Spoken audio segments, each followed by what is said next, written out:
सोने का अंडा देने वाली मुर्गी की कहानी। एक गांव में एक किसान अपनी पत्नी के साथ रहता था। उनका एक छोटा सा खेत था जहां वे दिन भर परिश्रम किया करते थे, किंतु कठोर परिश्रम के उपरांत भी कृषि से प्राप्त आमदनी उनके जीवन व्यापन हेतु जीवन व्यतीत करने हेतु विवश थे। एक दिन किसान बाजार से कुछ मुर्गियां खरीद लाया। उसकी योजना मुर्गियों के अंडे विक्रय कर अतिरिक्त धन उपार्जन था। अपनी पत्नी के साथ मिलकर उसने एक घर के आंगन में एक छोटा सा दड़बा निर्मित किया और मुर्गियों को उसमें रख दिया।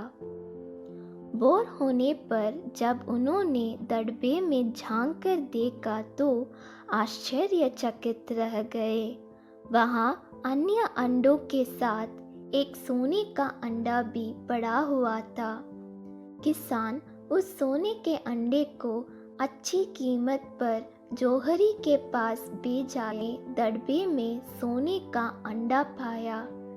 किसान और उसकी पत्नी समझ गए कि उनके द्वारा पाली जा रही मुर्गियों में से एक मुर्गी अद्भुत है। वह सोने का अंडा देती है। एक रात पहरेदारी कर वे सोने का अंडा देने वाली मुर्गी को पहचान गए। उसके बाद से उस मुर्गी से उन्हें रोज सोने का अंडा मिलने लगा। उन अंडों को बेचकर किसान कुछ ही दिनों में धनवान हो गए। किसान अपनी जीवन से संतुष्ट था, किंतु उसकी पत्नी लोभी प्रवृत्ति की थी।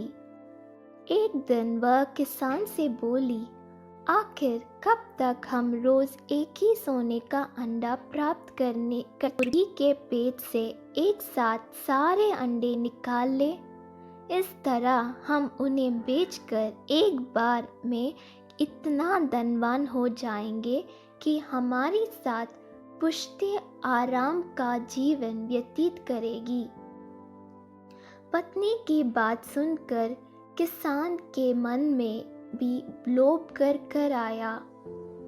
उसने मुर्गी को मारकर उसके पेट से एक साथ और वहां से एक बड़ा चाकू खरीद लाया। फिर रात में अपने पत्नी के साथ वह मुर्गियों के दड़बे में गया और सोने का अंडा देने वाली मुर्गी को पकड़कर उसका पेट चीर दिया, किंतु मुर्गी भीतर से सामान्य मुर्गियों की तरह ही थी। उसके पेट में सोने के अंडे नहीं थे। किसान और उस पति पर पछताने लगे। अधिक सोने के अंडों के लोभ में पड़कर वे रोज मिलने वाले एक सोने के अंडे से भी हाथ धो बैठे थे। सीख, लालच बुरी बला है।